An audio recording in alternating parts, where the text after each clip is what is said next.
Pai,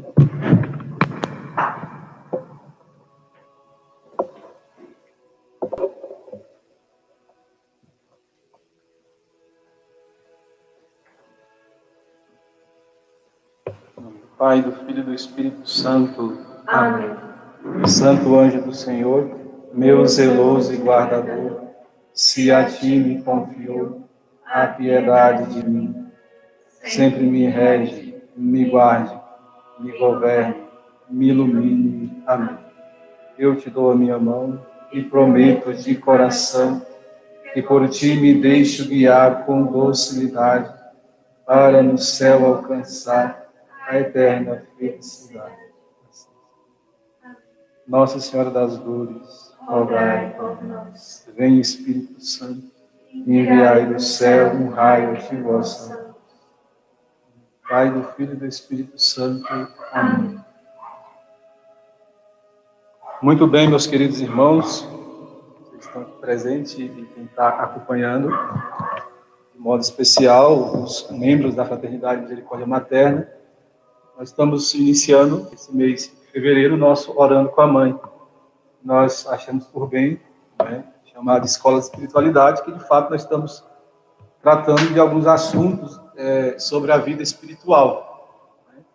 É melhor a gente crescer na graça, aprender os meios, tanto quanto seja da nossa parte, cooperar com a graça, em vista da união com o nosso Senhor. Para isso, nós tínhamos começado ano passado o estudo de uma parte do livro do Roio Marinho, Antônio Roio Marinho, Teologia da Perfeição Cristã, onde essa parte nós estávamos tratando sobre os graus de oração. Que é como que o grau de oração é como se fosse ali a seiva mesmo da vida espiritual. Ali é por onde nós vamos passando até chegar, se chama de união transformativa, o grau máximo de oração aqui nessa terra. Então nós fomos falando sobre isso. Antes nós fizemos todo o estudo que ele propõe sobre o que é a oração, a natureza da oração, a necessidade da oração, a quem se deve orar, por quem se deve orar. E a gente foi entrando em muitos detalhes sobre a vida de oração. Então, já tem pelo menos, acho que uns 4 meses, que a última formação que nós demos foi em novembro, ano passado. E, então, essa formação de hoje, nós queremos fazer um pequeno resumo de alguns pontos que já foram falados e também, tendo em vista, esse resumo, tendo em vista as pessoas que não ouviram nada ainda, dos vocacionais, enfim. Então, para alguns já conhecem, talvez, o assunto, e para outros, talvez seja novo. Então, a gente, apesar de ser da fraternidade, o interesse, o foco maior dessa escola de oração ser os membros da fraternidade, está sendo divulgado para outras pessoas que queiram participar. Então, nós estamos falando aqui, quando nós falamos de vida espiritual, nós estamos falando do desenvolvimento da vida cristã. Então, para a gente já encerrar com o pensamento esotérico. Nós não somos esotéricos, Nós não queremos esoterismo, nós queremos desenvolvimento da graça.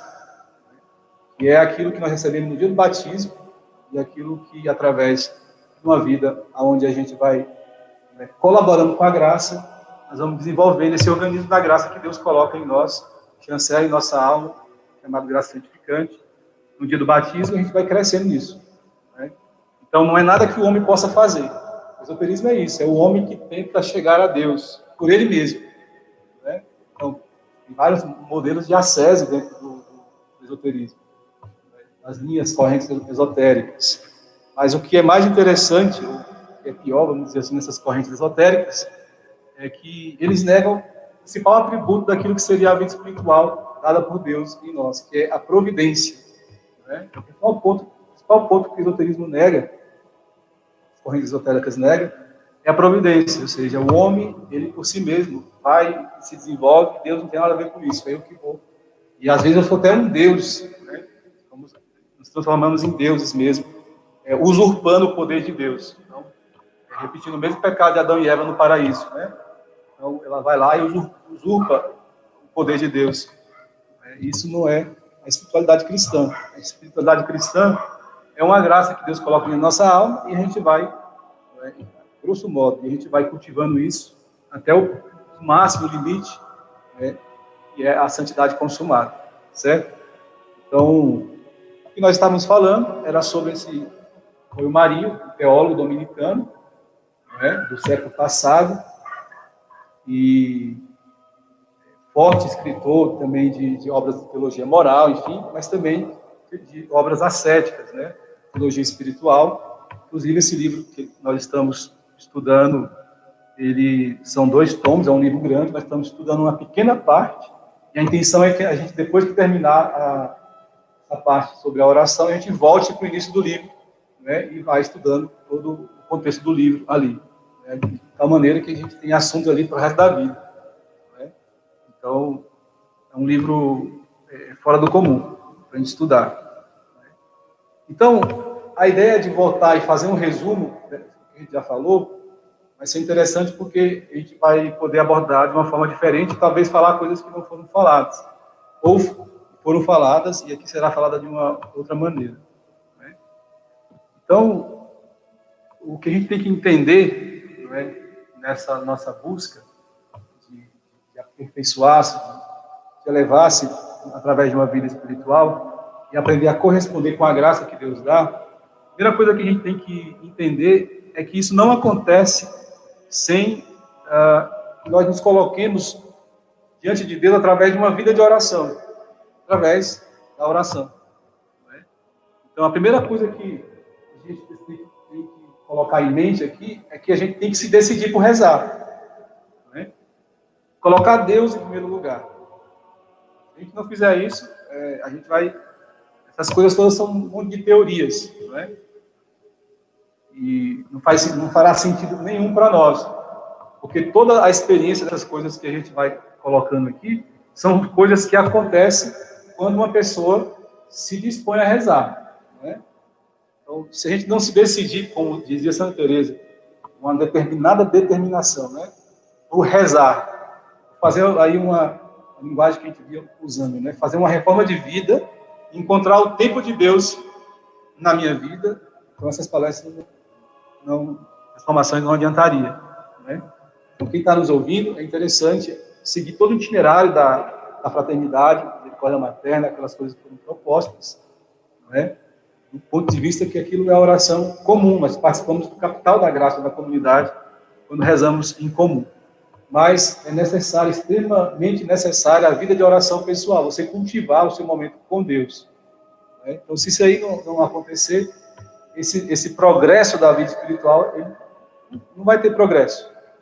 A primeira coisa que nós temos que decidir é em rezar. Então, a primeira reforma moral que nós temos que fazer é encontrar o tempo de Deus, é buscar a Deus sobre todas as coisas, o resto será dado em acréscimo. Eu não sei se vocês perceberam que nós estamos num mundo muito caótico, tudo fora do lugar, tudo fora de ordem. Na política, na igreja, na sociedade, as coisas estão todas de ponta a cabeça. E a gente se pergunta o que fazer, ou de quem é a culpa dessa situação. Então, eu ouso dizer que a culpa é nossa, a culpa é minha, a culpa é do cristão. Que as coisas estão assim. Porque, veja bem, a primeira vez que o Evangelho foi pregado e fez sentido na face da terra, foi através de 12 homens que estavam em oração, estavam rezando. A primeira vez que o poder e a graça de Deus se manifestou na sociedade foi através da oração de 12 homens, chamamos dos apóstolos, unidos em oração. Então, eles não estavam trabalhando, materialmente falando, eles não estavam fazendo trabalho político nenhum, não estavam fazendo sociologia, filosofia, teologia, não estavam fazendo nada, estavam rezando diante de Deus, esperando a manifestação da graça de Deus. Então, a primeira coisa que tem que ter em mente, quando nós vamos tratar de oração, nós estamos tratando de Deus, do poder de Deus em nossa alma. E aqui precisa da experiência prática, rezar. Então, imagine vocês a situação que aqueles apóstolos estavam. Com medo, cara, vamos dizer assim, desculpa a expressão, mas nosso Senhor teria pregado para eles, ensinado, falado de vida eterna, estava morto. Né? Tudo bem, ele tinha ressuscitado, eles tinham visto ele, mas eles estavam lá, recolhidos ainda com medo daquela situação e com medo de morrerem também. Mas estavam em oração, obedeceram o nosso Senhor. E o mundo que eles estavam vivendo, totalmente nocivo a eles. Eles poderiam morrer a qualquer momento. Mas quando eles, em oração, se decidem por Deus, eles fazem toda a diferença e evangelizam o mundo inteiro. Então, a igreja nasceu ali, a partir da oração de 12 homens, do ato de fé de 12 homens que estavam em oração. Essa história se repete na vida da igreja. A igreja passou, nos seus primeiros séculos, terceiro, quarto século da igreja, nós temos um santo chamado Santo Antão. A igreja estava totalmente destruída também. Né? E esse homem estava no deserto do Saara, rezando. Ele não estava construindo pirâmides, fazendo coisas materiais, como os marxistas que falam que nós somos animais que fazem coisas. Eles não estavam trabalhando, eles estavam rezando. Né? E lá no deserto não tinha água, não tinha comida, ele estava sendo alimentado por Deus. Desde quando, de 6 em 6 meses, um passarinho levava um pão para ele no deserto. E aconteceu um fenômeno. No livro Os Santos que Abalaram o Mundo, conta essa história. A metade do povo da cidade, quase a cidade inteira, estava mudando para o deserto. Porque descobriram que tinha um homem lá que fazia milagre. Levava os coxos, levava as pessoas doentes. E tinha algum grupo de pessoas que queriam ficar lá para aprender a rezar com ele. E ele guardou silêncio, né? Depois de 30 anos nessa situação, começou a chegar um grupo de pessoas, ele ensinava a rezar. E aí, eles ficam aqui agora que eu vou mais para dentro do deserto. E a rezar. E rezar. E assim passou quase 90 anos da vida dele, fugindo do povo, rezando e criando pequenas comunidades dentro do deserto. Então, modo que a sociedade mudou quase inteira para dentro do deserto. E o que esse homem fazia? Estava rezando. Já mais próximo da nossa história, isso aconteceu novamente, salvo outros momentos históricos.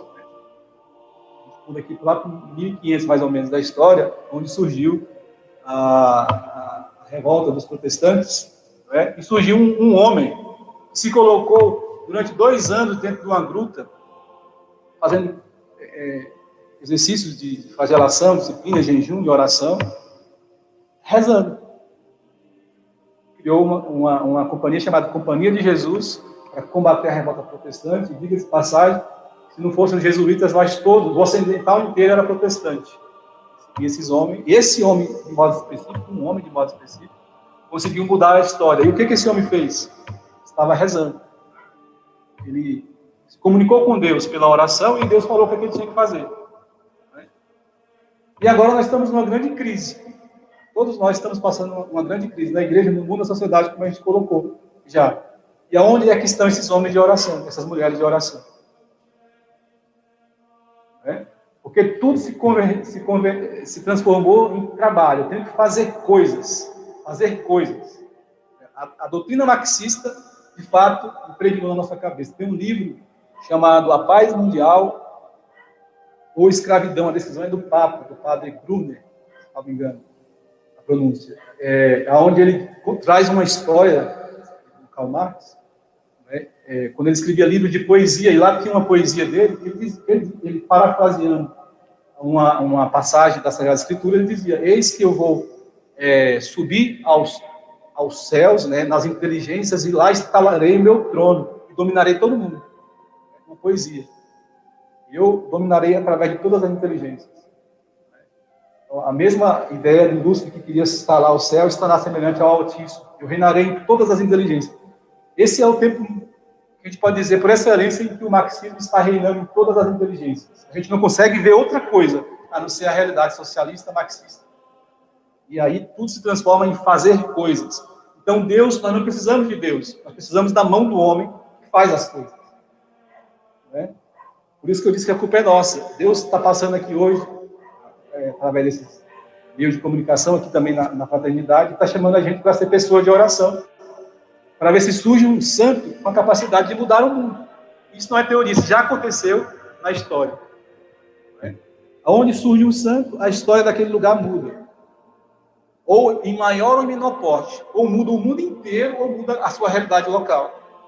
A gente pode dizer um exemplo da sua realidade local, o próprio Padre Pio, por exemplo, né, que era uma vilazinha do tamanho de um ovo, e hoje é um dos lugares mais visitados, um hospital mais bem dotado de equipamentos e melhor atendimento na Itália, que ele construiu, com influência dele. Homens que rezam, homens de oração, mulheres de oração, é que nós precisamos. Né? Nós temos uma dificuldade para rezar, justamente porque o marxismo conseguiu colocar no nosso coração a ideia do materialismo. Então, quando a gente vai rezar, a gente não entende o que é as coisas invisíveis da fé a que São Paulo se refere na sua carta aos Hebreus 11. Ele diz que pela fé a gente compreende que o mundo foi feito por uma realidade invisível. Né? Que a fé é a substância dessas coisas. Por quê? Porque a nossa mente está tomada do materialismo. Então a gente não consegue rezar porque nós somos materialistas.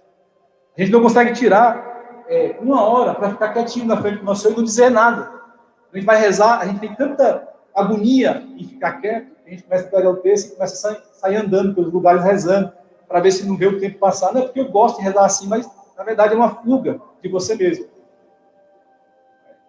Nada impede que se reze assim. Né? Você pode rezar andando, correndo, deitado, o que você quiser. Mas você não vai ter aquela experiência de Deus na oração por causa de uma coisa que a gente já tinha falado antes, que é a atenção na oração, que é fundamental para ouvir a voz de Deus, que na oração nós temos que ouvir a voz de Deus. Se a gente não ouvir a voz de Deus, para onde a gente está indo? Então, se a gente faz a oração e faz todo o resto junto, a gente não vai conseguir rezar bem. Eu insisto nesse ponto. Né? A primeira coisa é a gente se colocar diante de Deus e rezar. Em menor ou maior grau, a nossa vida está desordenada porque a gente sempre quer escolher as coisas sem Deus. A gente escolhe a vida toda sem Deus, e aí quando tudo está errado, a gente, cadê Deus? Então, nós precisamos tomar essa decisão. Homens de oração, homens que rezam, né? Homens que se colocam à disposição do Senhor para ouvir ao Senhor. É isso que muda a sociedade. É isso que muda a nossa história. Crianças que rezam, né? Adolescentes que rezam, padres que rezam. Nós precisamos disso urgentemente. E a gente pode até se unir com São Luís, Maria Grimond de Montfort, né? Na prece abrasada dele, ele pede a santidade, pede que se manifeste os apóstolos dos últimos dias. É o que nós precisamos, pessoas de oração. Então, dito isso, e falando de oração, é preciso ficar claro o seguinte, que a vida e os mistérios de Cristo, eles são, de algum modo, né, e nós vamos falar desse modo, eles são reproduzidos nas almas dos fiéis, né, através da vida de oração. Então, tudo aquilo que aconteceu na vida de Cristo, os mistérios da vida de Cristo, quando a gente reza, aquilo se realiza, se atualiza em nós. Né? E esses mistérios, essa atualização das graças que Deus, das coisas que Deus viveu, se realiza em nós através do que se chama de vida do Espírito, ou vida espiritual. Né? Então, toda vez que alguém se coloca em oração, o que a gente está querendo naquela oração é que aqueles acontecimentos na vida do Cristo se reproduzam em nós. Né? Todos os mistérios da vida do Cristo. Então, a essa vida espiritual se deu o nome de graça, né? Ou a graça santificante. O desenvolvimento da vida espiritual é o desenvolvimento da vida da graça dentro de nós. Né? Então, por esse mesmo motivo, o padre, acho que é Ollier, acho que é francês, foi um padre que sofreu influência, no bom sentido, São Francisco de Sales, de uma outra santa, para estudar ali filosofia, teologia, e escreveu vários livros de espiritualidade. Né? Então, o Roy Marinho cita muito ele, o Garrigou Lagrange também cita muito ele. Né? Viveu mais ou menos, nasceu em 1608, né? E morreu mais ou menos em 1657. Então, deixou um grande legado de escritos, teologia espiritual, teologia mística, também. E esse padre vai dizer que toda alma cristã deve participar de todos os mistérios de Jesus Cristo. Porém, ele destaca seis mistérios especiais que nós deveríamos participar. Não é? Isso seria a encarnação, a crucificação, a morte, a sepultura, a ressurreição e a ascensão. Então, quando a gente reza, de algum modo, através dos graus de oração que a gente vai colocar aqui, esses mistérios, eles se reproduzem em nossa vida. O mistério da encarnação, da crucificação, da morte, da sepultura, da ressurreição e da ascensão do nosso Senhor. Então, não é uma vida parada, estática dentro de nós. Quando a gente reza, aquilo que nosso Senhor viveu, né? Inclusive, ele diz várias vezes no Evangelho que deixou o exemplo para a gente fazer o mesmo. A própria Virgem Maria fala nas bodas de Canaã, né? Fazer tudo o que ele vos disser. Então, isso se refere ao crescimento da vida espiritual. Não só no sentido histórico, do momento ali da transformação do vinho, tem tanto outros significados, mas, sobretudo, o desenvolvimento da nossa vida espiritual, né? E a repetição, a atualização desses mistérios na nossa vida. Então, quando a gente vai rezar, o que a gente quer é atualizar os mistérios de Nosso Senhor na nossa vida. Né? Então, sobre o mistério da encarnação, o que esse mistério opera em nós quando a gente reza? Ele opera aquilo que foi realizado na humanidade do Nosso Senhor, o aniquilamento de todo interesse pessoal e amor próprio, por exemplo, que é algo que a gente precisa para rezar. Inclusive, o amor próprio é o grande inimigo de Deus. Né? O amor próprio, ele se opõe ao verdadeiro amor de Deus. Né? Então, a encarnação, ela opera em nós, segundo as palavras desse padre, a graça do aniquilamento de todo interesse e amor próprio. E isso é assim porque, desta forma, é que o mistério da encarnação, da mesma forma, Jesus Cristo foi aniquilado em sua própria personalidade, ou seja, quando Jesus agia, ele agia segundo a natureza divina também dele, na sua personalidade. A pessoa de Jesus é divina, a natureza humana, a pessoa é divina. Né? E assim ele não buscava nenhum interesse particular para ele. Ele veio, entrou no mundo dizendo, vim, ó Pai, né? Com prazer fazer a vossa vontade. Que é o que a gente busca na vida de oração. Então, quando a gente reza o Santo Terço, a gente medita no Santo Terço, os mistérios do Santo Terço, a gente precisa perceber essas realidades. Né? Aqui existe na encarnação um aniquilamento da vontade humana para fazer a vontade divina. E isso deve se repetir em nossa vida. Né? Então, a gente deve, de algum modo, ir substituindo a nossa personalidade pela personalidade de Cristo. Então, de algum modo, na vida de oração, nós vamos nos conformando a nossa vida com Cristo, e é como se acontecesse aos poucos, uma espécie de encarnação mística, onde o Cristo atua em mim. Não sou eu mais que vivo, é o Cristo que vive em mim. Então, o mistério da encarnação lembra isso. A gente não pode mais viver para o nosso próprio bel prazer, mas buscar o aniquilamento da nossa vontade para viver a vontade do Cristo, do mesmo jeito que Jesus Cristo viveu, para fazer a vontade do Pai. E ele mesmo dizia, eu tenho um alimento, vocês não conhecem. O alimento é fazer a vontade do Pai. Então, a primeira desses mistérios todos da vida de Cristo, um dos mais importantes é a encarnação, por outros motivos também.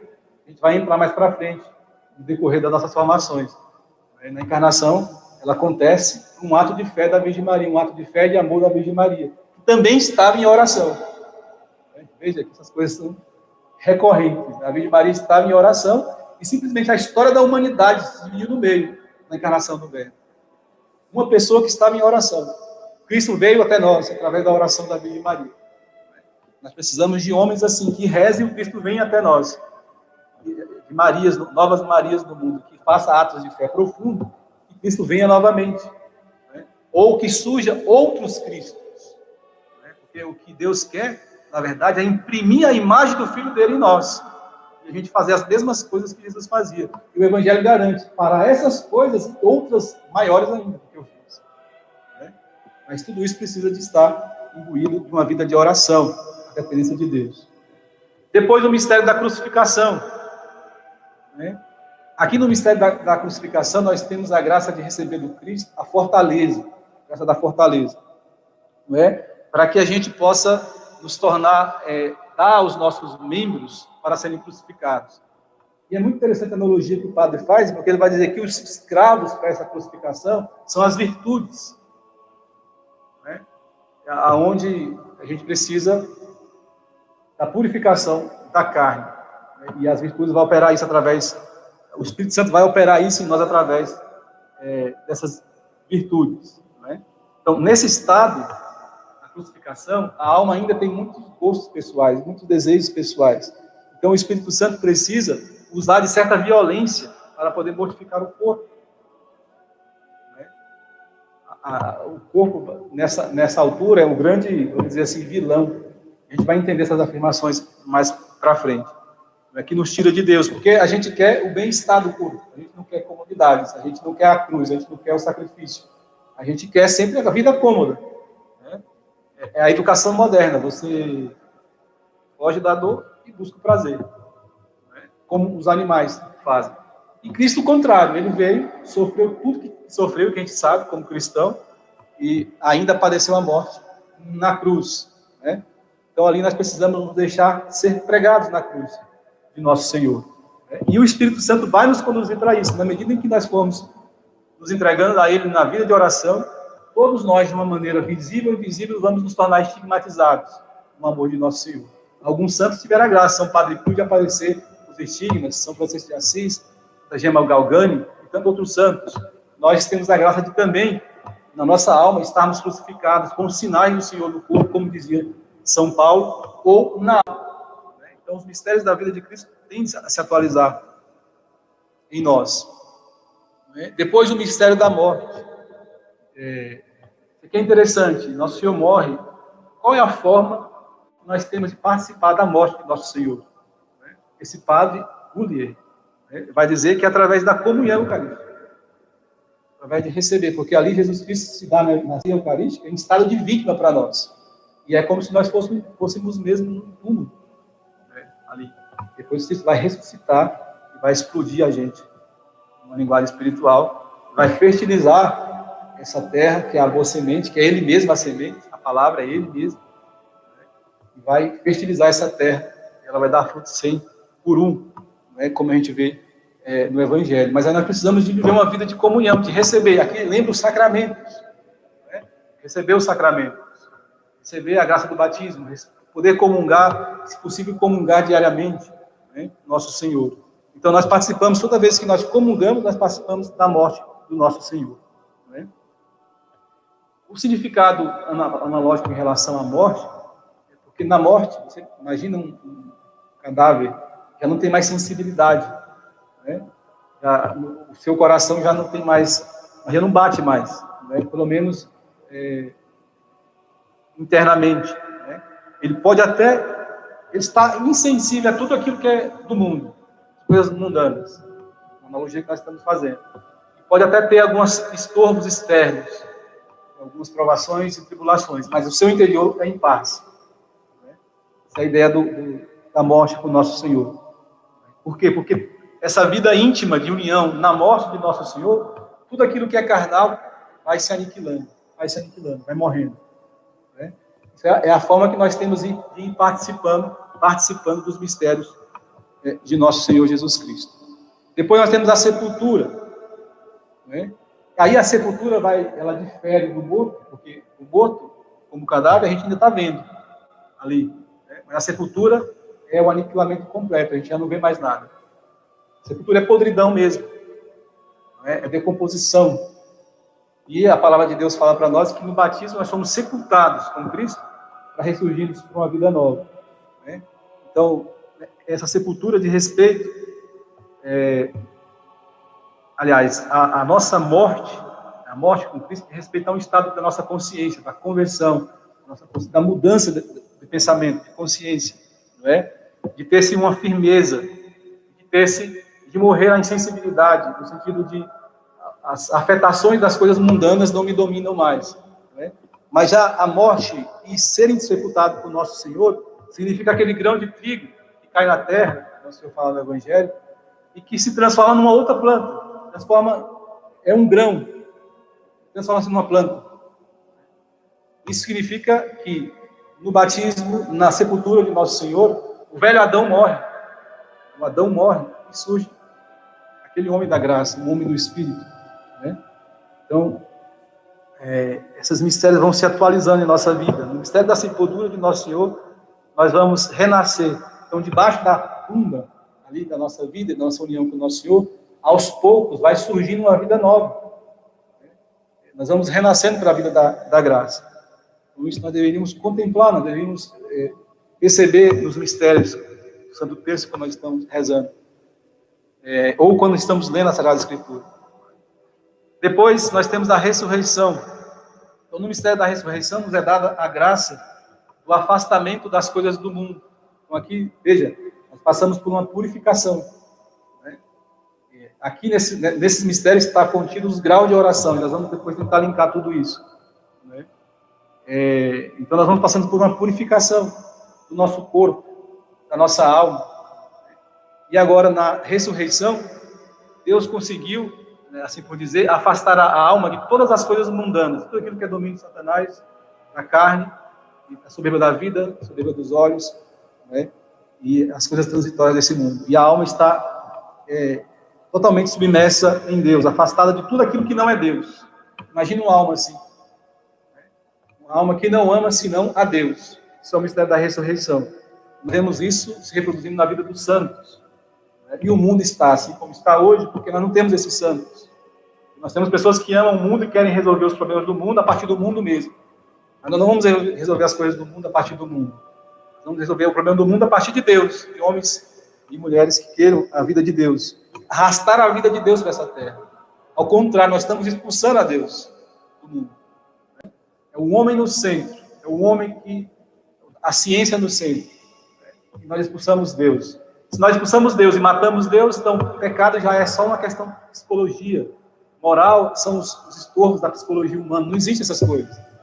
Isso aí é coisa que a igreja criou. Porque nós matamos Deus, o pecado é referente a Deus, é a Deus que nós ofendemos quando pecamos. Se nós matamos Deus, então nada faz sentido no mundo. No entanto, se alguém se deixa levar pelos mistérios de Cristo, o que ele vai experimentar é a ressurreição de sua vida. E ali ele vai ressurgir não um corpo material, senão também um corpo espiritual. Já viram falar de êxtase? Né? Os santos perdem o peso, levita, perde a massa corporal. Né? Tantos milagres, Nosso Senhor fala, esses são os milagres que acompanharão os que crerem. Se tocar em algum veneno, uma serpente não fará mal, se beber veneno não fará mal. Veja, na vida dos santos é isso. Né? Lembro do milagre da sopa de Santo Antônio de Pádua. Né?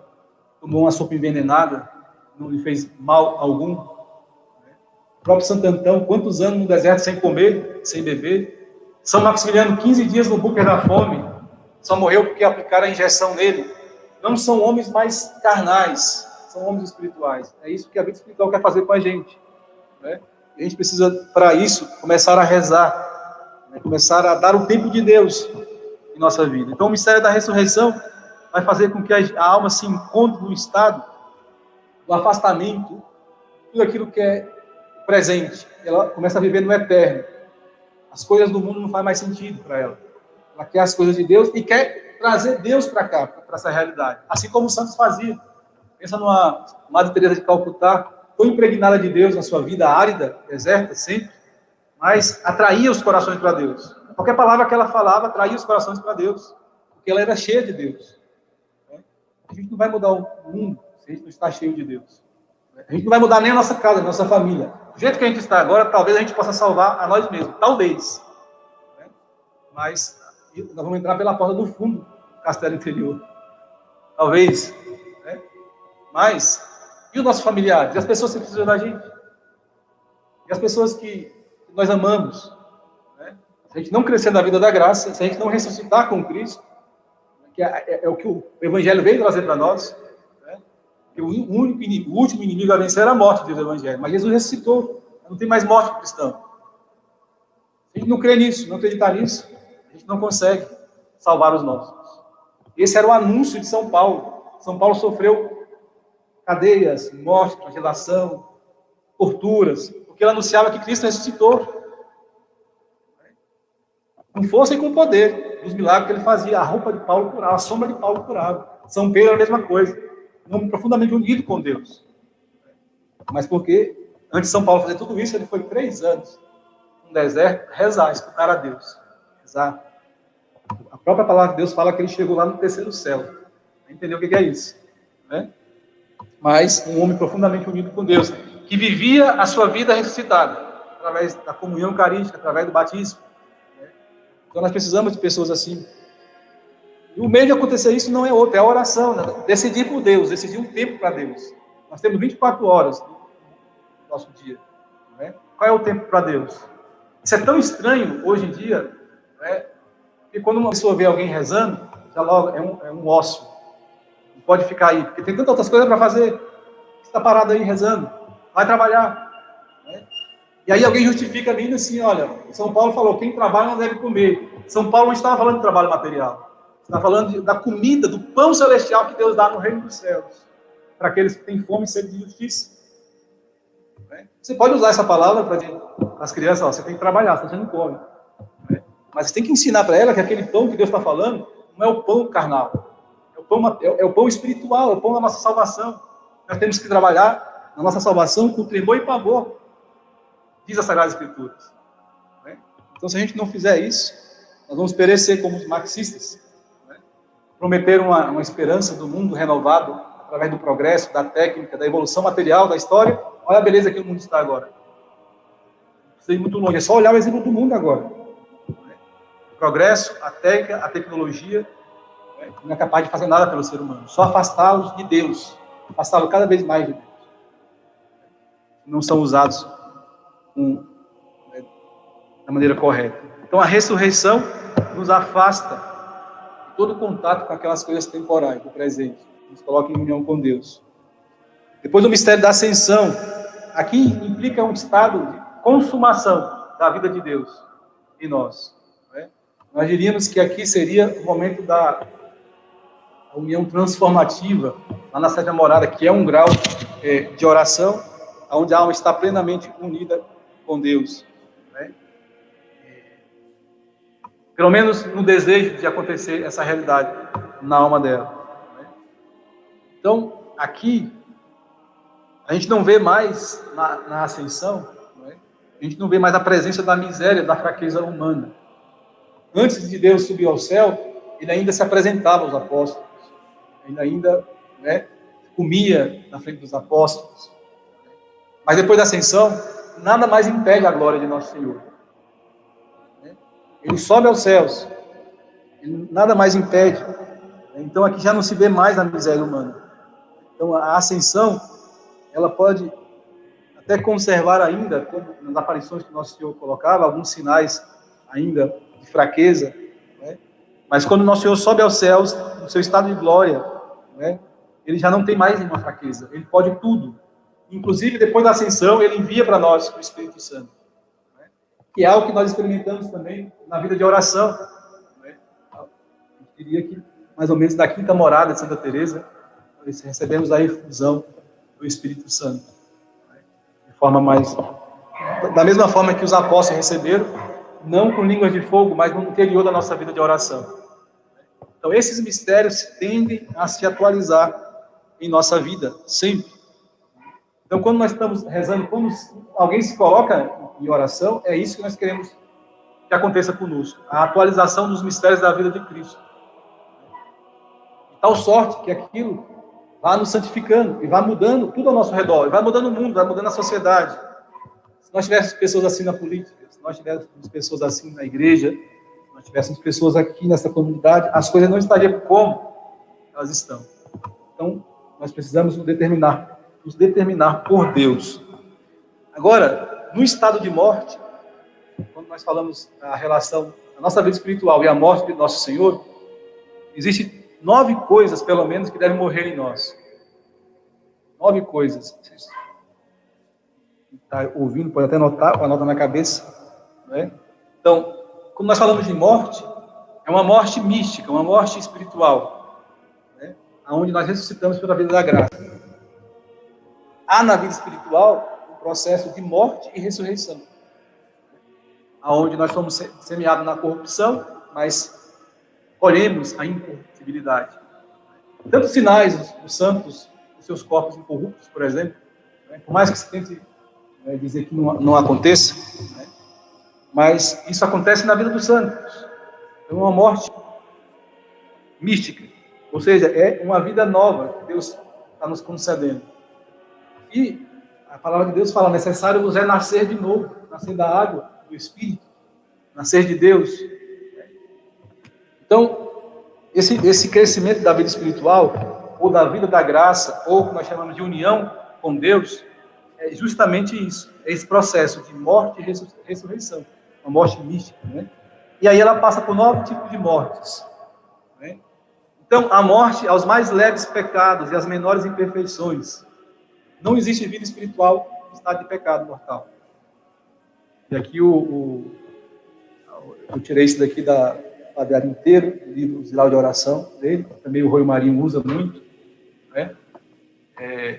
Ele vai dizer para nós que pecados em menores imperfeições, mas os pecados mortais que nos impedem de progredir na graça, aliás, não tem graça nenhuma você está em estado de pecado mortal. Então aqui ele está falando os mais leves pecados, para ser bem mais denso. Não temos que ter pecado em nossa alma, pelo menos com o consentimento da vontade. Nós devemos, então, renunciar a todo o pecado. Não há vida espiritual se nós estamos em estado de pecado. Então, como nós estamos em estado de graça, nós entramos no castelo interior, que é a linguagem que a Santa Teresa usa, nós estamos no primeiro grau de oração. Nós começamos e decidimos morrer para o pecado, começamos a fazer orações, então nós entramos no primeiro grau de oração, ainda tem mais 8 graus de oração para percorrer. Então, o estado de graça é só o começo da nossa vida espiritual. É uma pessoa que não comete mais pecados mortais, né? E tem desejo de perfeição, deseja ser perfeito, né? E a gente fala às vezes, ser perfeito, esse cara está querendo ser melhor do que os outros, nós desejo de perfeição. Mas a perfeição de uma coisa é ela ser aquilo para a qual ela existe. Essa cadeira existe para quê? Para alguém sentar. Vocês acabaram de realizar a perfeição da cadeira, né? Se a gente for seguir na natureza das coisas, cada coisa tem a sua finalidade de ser. E ela vai ser perfeita na medida em que ela começa a viver essa finalidade. E qual é a finalidade do ser humano? Unir-se com Deus. Ele foi criado para amar, servir e adorar a nosso Senhor. Então, a verdadeira finalidade, que é aquilo que os filósofos estavam buscando, a felicidade, e que a felicidade, na verdade, plena é a união com Deus, né? É justamente isso daí que é a finalidade do ser humano. A união com o nosso Senhor. Coisa que o pecado impede completamente. Então, estado de graça, sem estado de graça, né? E aqui nós temos a comunhão eucarística, a confissão sacramental, né? O exame de consciência, a penitência, tantos meios que Deus nos dá para a gente poder viver em estado de graça, né? Então, é a primeira coisa, uma resolução firme e não voltar ao pecado. E não voltar ao pecado. Então, a primeira coisa, existe pecado na nossa vida que eles se repetem, né? Nós chamamos de pecado de estimação. Esses aí são os pecados grosseiros. Você já tem que olhar logo, esse aqui eu não faço mais. Não quero mais. Mas a minha vontade é fraca, então começa a evitar o pecado, porque a tua vontade vai se fortalecer. E a vontade se fortalece, o alimento dela, né, é quando você fala, eu não vou fazer. E a cada dia que você fala, eu não vou fazer, ela vai se fortalecendo. Claro, você está rezando também. Você está contando com a graça dos sacramentos. Depois, uma outra morte é a morte do mundo, ao mundo e às coisas exteriores. Isto é, não devemos mais amar as coisas do mundo. E nosso Senhor foi bem categórico no Evangelho, né? Quem amar mais pai, mãe, bens. Em outra palavra, fala que não odiar, mas pensa ainda a palavra. Pai, mãe, bens, não é digno de ser meu discípulo. Precisamos morrer assim. Depois, morte aos sentidos. E aqui exige de nós que nós estejamos atentos com a tibieza, que é uma fraqueza de ânimo.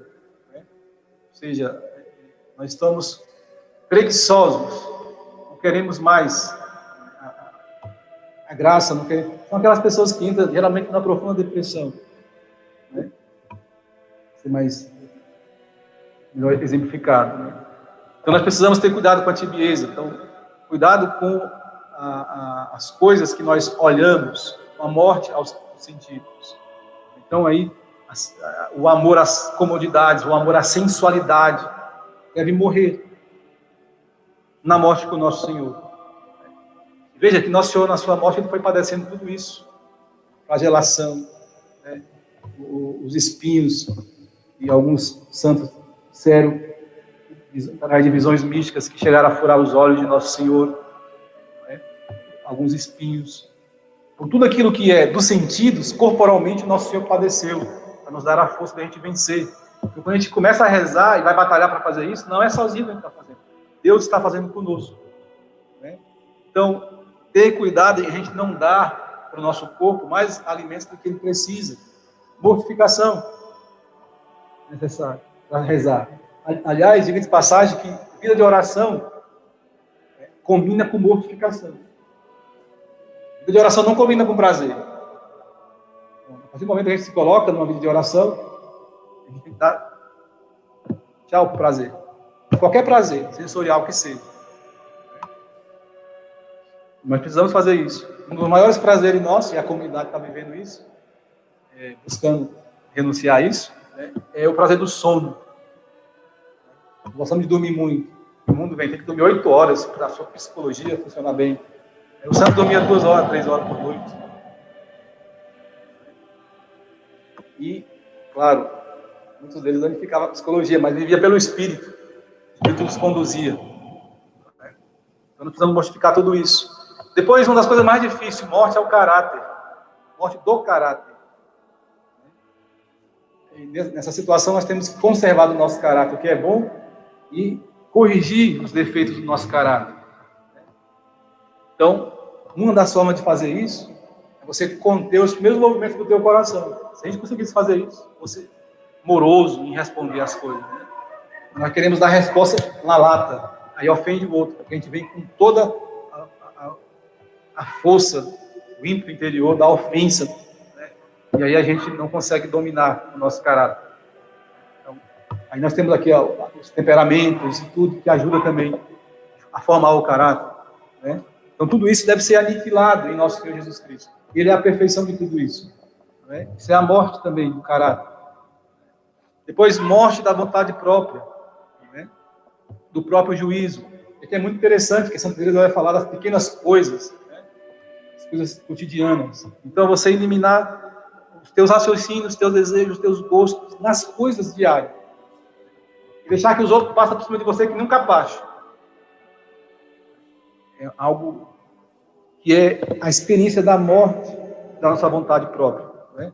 Do nosso próprio juízo. Então, a gente deve romper com os nossos gostos pessoais, com as fantasias, né? Com os nossos caprichos.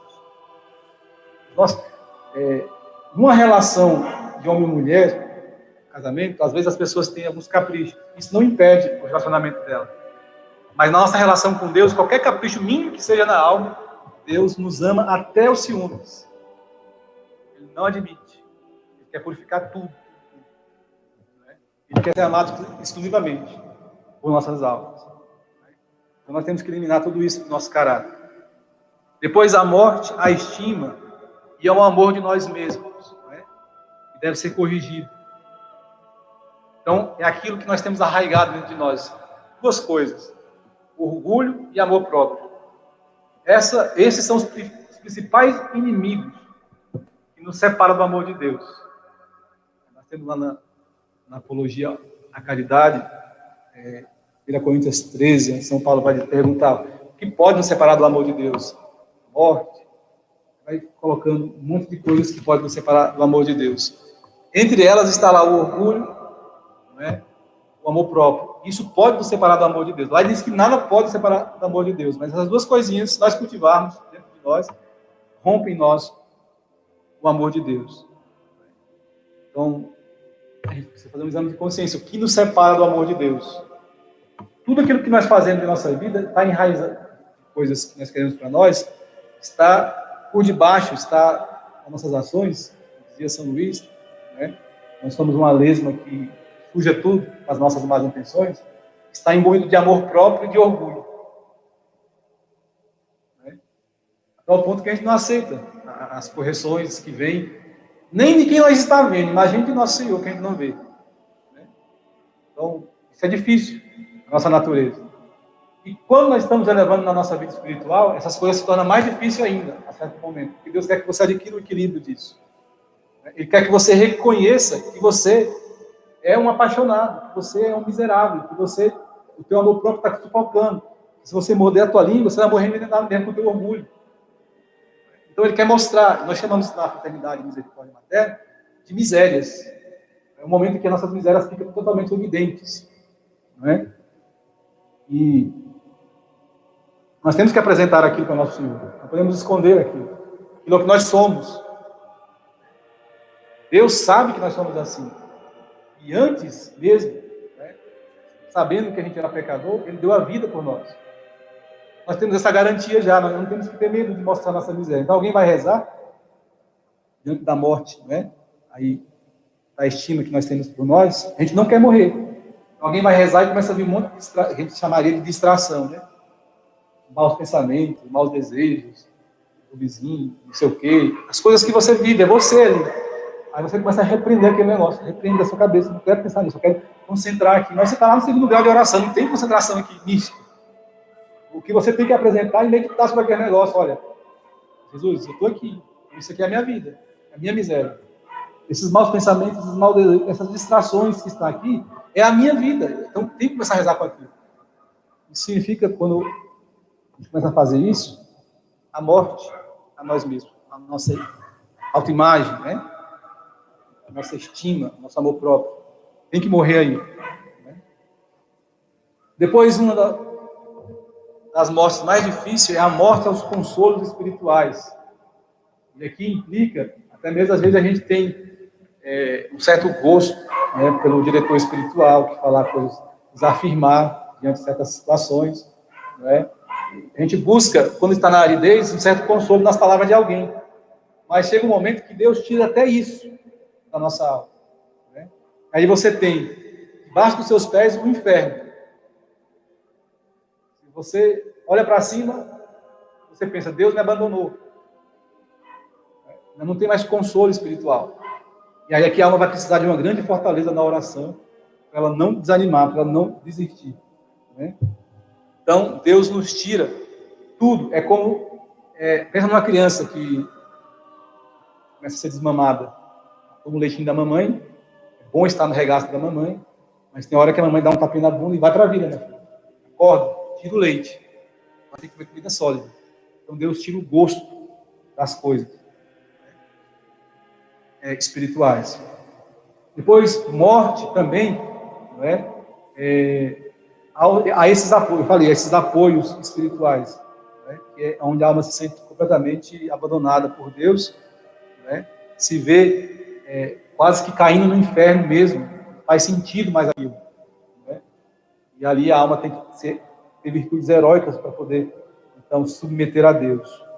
E por último, a morte, a toda propriedade, toda apropriação que nós tínhamos pegado da santidade, da vida de santidade. Quando nós falamos, eu sou santo. Eu passei por tudo isso, agora eu sou santo. E Deus quer te fazer morrer também dessa propriedade, porque santo é Deus. Né? Mas Ele deixa você participar da santidade dele. Mas santo mesmo é Ele.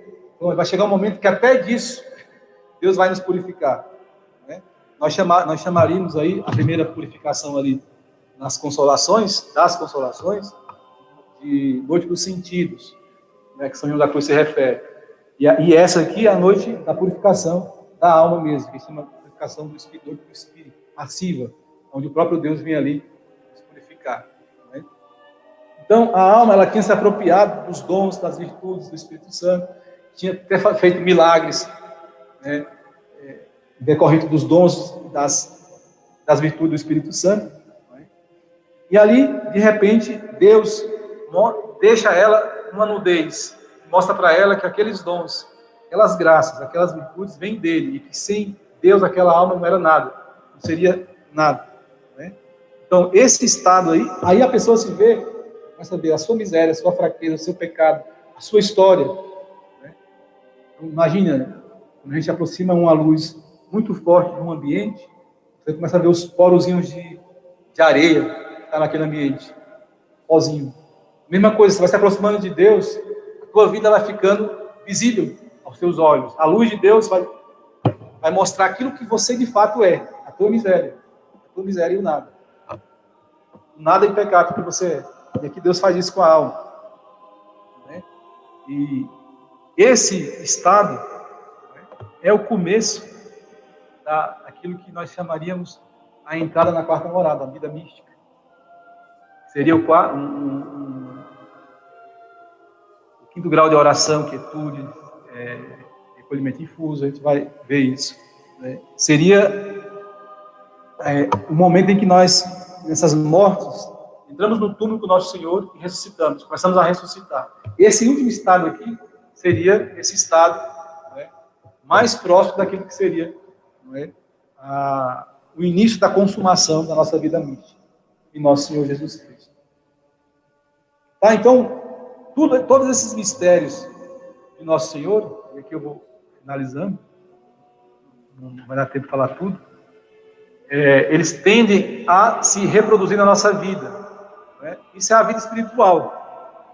Aquilo que eu coloquei aqui para vocês é a nossa vida espiritual. Alguém poderia dizer assim, mas isso não acontece na minha vida. Você não está rezando direito. Né? Essas coisas tendem a acontecer na nossa história e na nossa vida. O exemplo do santo, a experiência dos teólogos de vida mística que colocam isso para nós. Né? Então falta algo. E como essas coisas, da nossa vida espiritual, não acontecem senão na vida de oração, a gente pode dizer que a vida de oração, né, é aquilo pelo qual essas coisas vão evoluindo na nossa história, na nossa vida. Então a vida espiritual e a vida de oração se convergem. Eu poderia chamar a vida espiritual de vida de oração. Então os diversos graus que nós colocamos aqui de vida espiritual, né, nós podemos resumir em 9 graus de oração.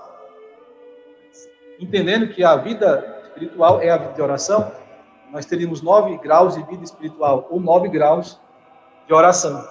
Né? Foi o que nós tratamos. Nós tratamos nas formações passadas, nós fomos até a oração afetiva. Né? Então nós falamos que existe 9 graus de oração. A oração vocal, a oração vocal é a oração feita com o som da nossa linguagem articulada, onde nós louvamos a Deus também com os nossos membros. Mas sempre tem alguma coisa de inteligência aí no meio, porque não dá para rezar distraído. Não é algo da vontade, é algo da inteligência. A oração é a elevação da inteligência a Deus, Santo Tomás de Aquino. Né? Outros santos, como a Santa Teresa mesmo, que é mais, vamos dizer assim, mais afetiva, vai dizer que a oração é tratar de amizade com quem a gente sabe que nos ama. Né? A oração é se colocar diante de Deus, estar em colóquio com Deus. É uma conversação nos céus, como diz São Paulo. Manter uma conversa com Deus. A mais certa de todas essas colocações, todas elas estão certas, é a de Santo Tomás, que diz que a oração é a elevação da mente a Deus. Então, não existe oração vocal com a mente distraída. Nós temos tipos de atenção, nós estudamos isso. Tem aí os vídeos no YouTube sobre essas formações. Né? Atenção material, atenção formal, atenção mística. Né? Diante daquilo que nós temos que estar rezando na oração vocal. Depois nós temos a oração meditativa, onde a alma vai canalizar a sua inteligência a conhecer uma verdade de fé. E ela vai aprofundar os mistérios da fé. Não tanto o que está escrito, mas o mistério escancarado diante dos olhos dela, onde ela vai ter que fazer atos de fé e crer que é Nosso Senhor que está ali, mostrando aquela verdade. Oração meditativa. Vamos tratar melhor disso. Nós já falamos até muitas coisas sobre isso. Da oração meditativa, a tendência é nascer a oração afetiva. Porque na medida em que nós vamos analisando, percebendo as verdades de fé, na inteligência nós vamos canalizando elas para o coração. Vamos amando aquelas verdades de fé como se fosse uma pessoa mesmo. Aí você vai perceber que de fato é uma pessoa, é Jesus que é aquela verdade de fé. Você está percebendo. Né? Na oração você percebe, na oração afetiva, que é uma pessoa. Aquela verdade de fé que você conheceu era Jesus. Falando com você, era a palavra, era o verbo, era Jesus. Te ensinando algo revelado, algo que não estava plenamente manifesto, um texto, um sentido mais profundo nas Sagradas Escrituras. Aí você começa a amar aquilo. E a tendência desse amor é aí produzindo uma purificação tão profunda em nossos sentidos, e também de todos os afetos, todas as coisas que nós amamos, na medida que nós crescemos na oração afetiva, né, que nós saímos da oração meditativa, crescemos na oração afetiva, a tendência aí é que nós vamos eliminando os afetos das coisas mundanas, né? Está naquele grau da crucificação. Quando nós começamos a nos crucificar com o nosso Senhor, então nós começamos a mortificar a nossa carne, né? Não deixamos os afetos das coisas mundanas de lado, né? Nós vamos purificando aqueles afetos para amar somente a Deus, né? E começar a amar as outras coisas a partir do amor de Deus. Quando a oração afetiva chega nesse grau extremado, nós chamamos de oração de simplicidade, aonde você está completamente purificado de toda a afetação. E aí você tem condições de se silenciar diante da presença de Deus, silenciar suas desordens, seus afetos, suas paixões, tudo aquilo que é a tua vida desordenada. Então ali você tem condições de ouvir a Deus no silêncio. Enquanto isso não acontecer, não há. Existem graus disso. Tem pessoas que vão na oração de simplicidade e voltam para trás. E, de fato, Deus permite a oração de simplicidade para a gente poder desejar. E ali o nível de caridade está alto. É um primeiro nível de caridade mais profundo da nossa alma, né? Então, Deus permite que a gente vá lá e volte. Depois, Ele deixa a gente na aridez profunda para a gente poder praticar as virtudes. Aqui costumam se aparecer os defeitos todos nossos, novamente. Tudo aquilo que a gente tinha vencido nos outros graus de oração.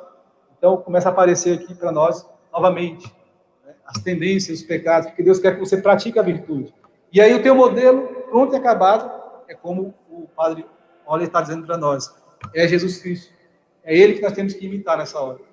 Não é? Então você tem que começar a ver Jesus, como que Ele fazia, né?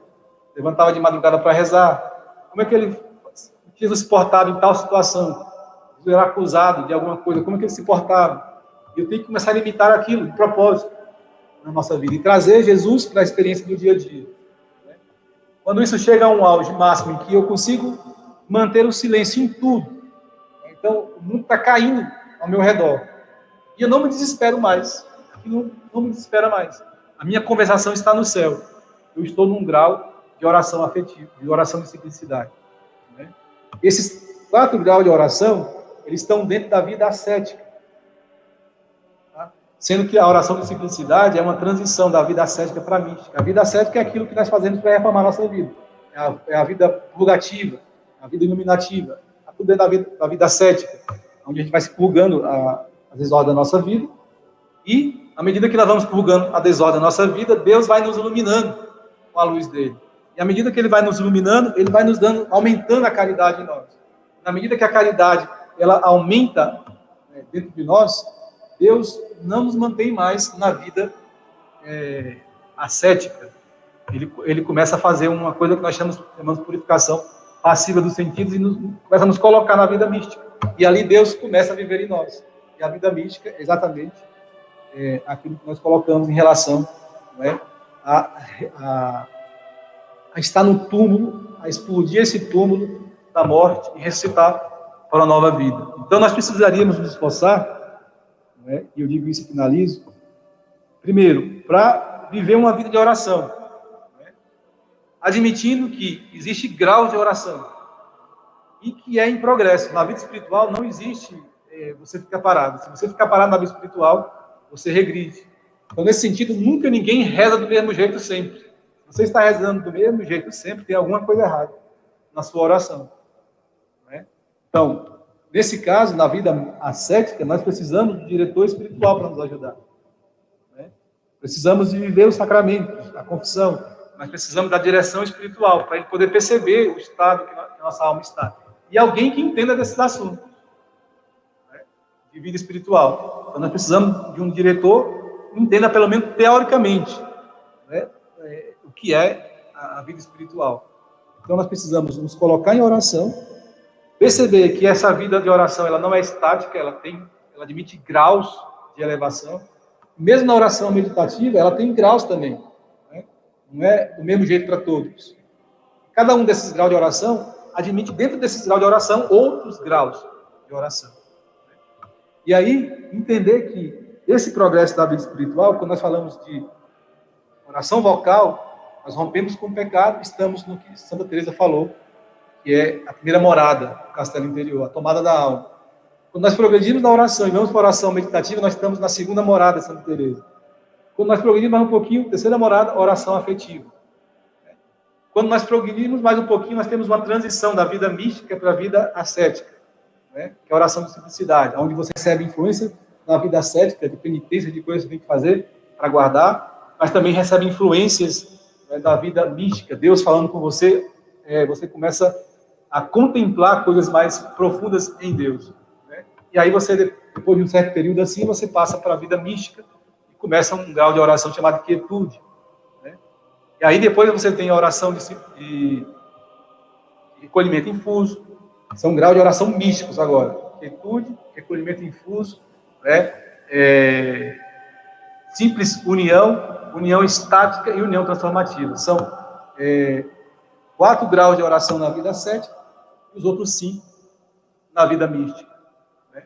Então veja, não tem como ficar parado na vida de oração. A gente só pode dizer que nós temos algum nível de santidade mais consumada quando nós atingimos pelo menos a oração de simplicidade, né, que ali é um pulo para passar aquilo que Nosso Senhor chama de porta estreita, passar para começar a ser um terreno bom, onde a semente cai e aí dá tudo 100 por 1, né? Então aí, nesse grau de oração, a gente estamos aptos a começar a fazer alguma coisa pelo mundo, para mudar as coisas ao nosso redor. Enquanto isso, a gente não faz nada. É cego guiando um monte de cego. Então nós precisamos pedir a Deus essa graça incessantemente, com jejum, lágrimas e oração, para que Ele nos admite nos seus aposentos, nos admita nos seus aposentos mais superiores. Então hoje eu tentei fazer um resumo de uma forma diferente daquilo que nós falamos e fazer um resumo de quase um ano de formação. É difícil. Nós colocamos nos primeiros alguns pontos principais. E insisto na questão da oração, para a gente poder viver essa experiência de oração, colocar Deus em primeiro lugar na nossa vida, fazer uma reforma de vida onde eu veja qual é o tempo de oração que eu vou dar para Deus. Para a gente experimentar isso, nós precisamos pelo menos de 1 hora de oração diária. É importante que seja naquele mesmo horário, para gerar constância. Então não pode ser hoje o resto de manhã, o resto da noite, o resto da tarde. Tem que ser naquele horário, a cada dia, né? Claro que, imagina você, se você namora com alguém, e você aí crescendo na intimidade com essa pessoa, aí você quer marcar algum horário com ela. Aí você marca o horário com ela. Não estou ocupado agora, não vim, não, agora não. E marca 4 horas da tarde, a pessoa vem lá, não, eu estou fazendo outra coisa. E marca não sei que hora, eu estou fazendo outra coisa. Esse namoro não vai para frente nunca, a pessoa vai terminar com você. Então, imagina que você está querendo enamorar de Deus e quer conquistar a Deus na sua vida. Então, marque um horário com Ele e seja fiel naquele horário. E sempre que ele for lá, esteja lá. Porque Deus ele vai ser fiel naquele horário que você marcar com Ele. Isso é só o começo. Veja, na vida de casado, depois as pessoas se unem e fiquem felizes para sempre. Sempre assim. Quando você está namorando, você marca um tempo para falar para a pessoa. Mas depois que você casa, você se une, aquilo é para a vida inteira. Assim também é na nossa vida de oração. É uma analogia. Marca um tempo de oração com Deus. Vai ser difícil nos primeiros momentos, mas na medida que você vai insistindo, e vai fazendo, e vai passando por cima da dificuldade, você vai criando um gosto naquilo. Né? Aquilo vai ficando mais saboroso. Vai experimentando ora a Deus uma vez, ora a secura, ora se experimenta a Deus, ora a secura, e e aquilo é gostoso. Aí a tua esperança, diga-se passagem, que rezar também é o exercício da fé, esperança e caridade. Na medida que você vai marcando um tempo com Deus, você vai recebendo as visitas de Deus, e você visita a Deus, a tua esperança vai ficando no céu. Tua memória vai lembrando as coisas de Deus. É assim que acontece no namoro. A gente vai lembrando da pessoa amada. Vai lembrando dela. Daqui a pouco eu lembro dela demais. Agora eu quero casar com ela. Isso é união. Eu quero me unir com ela. Então, a esperança nos faz, a nossa memória estar sempre presente em Deus. Né? A fé nos faz conhecer algo de Deus. E o amor nos faz unir com Ele. Então, é isso. Reserve o tempo de Deus na vida de vocês. Dê a Deus o que é de Deus. Dê o dízimo de Deus, que é o seu tempo. Não é dinheiro que Deus quer. Deus quer o seu tempo. Deus quer você na presença dele, né, para fazer você participar das suas riquezas. Louvado seja o coração de Jesus. Com vosso Filho, a Mãe Pia, abençoai-nos, ó Virgem Maria.